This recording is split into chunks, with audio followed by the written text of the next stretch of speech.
शिवाय नमस्तुभ्यं दर्शकों। पंचांग के अनुसार पौष माह कृष्ण पक्ष की एकादशी को सफला एकादशी व्रत किया जाता है। मान्यता है कि इस एकादशी व्रत के प्रभाव से मनुष्य का हर कार्य सफल होता है।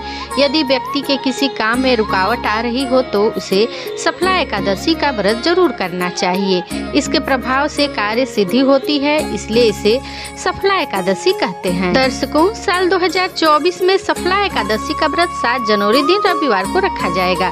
एकादशी तिथि प्रारंभ होगी 7 जनवरी की सुबह 12:42 पर। एकादशी तिथि समाप्त होगी 8 जनवरी की सुबह 12:46 पर। एकादशी पारण का मुहूर्त होगा 8 जनवरी की सुबह 7:15 से 9:20 तक।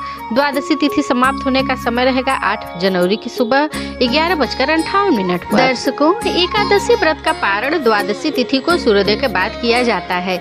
यदि द्वादशी तिथि सूर्योदय से पहले समाप्त हो गई हो तो एकादशी व्रत का पारण सूर्योदय के बाद ही होता है। एकादशी व्रत के पारण हरिवासर के दौरान नहीं करना चाहिए। हरिवासर द्वादशी तिथि की पहली 1/4 अवधि होती है। व्रत के पारण का सबसे सही समय प्रातः काल का है। इसके अलावा मध्याह्न के बाद भी पारण किया जा सकता है। पारण के दिन पुनः श्री हरि विष्णु जी का पूजन करने के बाद ही ब्राह्मण या जरूरतमंदों को दान दक्षिणा देकर व्रत खोलें। सफला एकादशी नियम के अनुसार व्रत करने वाले व्यक्ति को संभव हो तो इस दिन जमीन पर सोना चाहिए।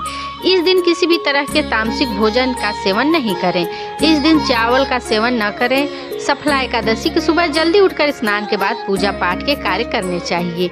इस दिन किसी भी पेड़ या पौधे के पत्ते नहीं तोड़ना चाहिए। प्राचीन काल में चंपावती नामक नगरी में महिष्मान नामक राजा थे। उनके 4 पुत्रों में से सबसे बड़ा लंपक बहुत ही पापी था।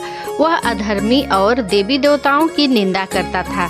एक दिन राजा महिष्मान ने उससे परेशान होकर उसे राज्य से बाहर निकाल दिया। इसके बाद लुम्पक जंगलों में जीवन निर्वाह करने लगा।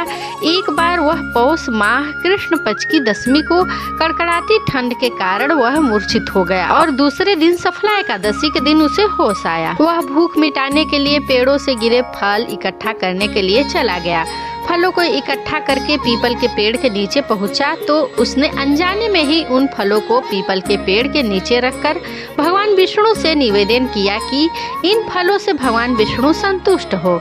अनजाने में लुम्पक द्वारा सफला एकादशी व्रत संपन्न हो गया, जिसके बाद भगवान विष्णु की कृपा से लुम्पक को राज्य, धन, संपत्ति समेत सभी प्रकार के सुख प्राप्त हुए।